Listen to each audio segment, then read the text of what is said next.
আসসালামু আলাইকুম। আরেকটি দর্শনীয় স্থান এবং ঘোরাফেরার জায়গা নিয়ে আপনাদের মাঝে আলোচনা করতে চলে এসেছি। সেটি হলো ইলিশের বাড়ি চাঁদপুর, মতলব উত্তর থানার মোহনপুরে এই জায়গাটি অবস্থিত। মোহনপুর লঞ্চঘাট নামে পরিচিত।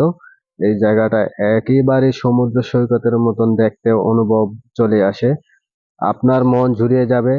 এখানে দূর দূরান্ত থেকে পর্যটকরা পিকনিকের জন্য এখানে চলে আসে।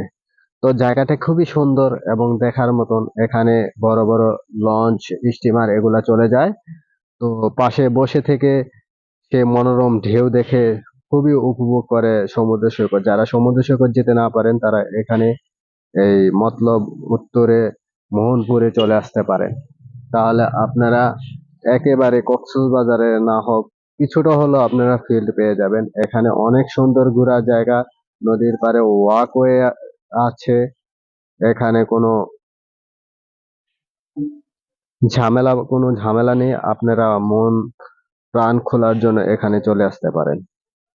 তো এই জায়গাটা খুবই সুন্দর। আপনারা পরন্ত বিকালে এখানে বসে প্রকৃতির সেই সৌন্দর্য উপভোগ করতে পারেন। দূর দূরান্ত থেকে আপনারা এখানে নৌঘাটে নারায়ণগঞ্জ অথবা সদরঘাট থেকে লঞ্চের মাধ্যমে এই মোহনপুর স্টেশনে চলে আসতে পারেন, এসে এখানে ঘুরে যেতে পারেন। সবাইকে এখানে আমন্ত্রিত।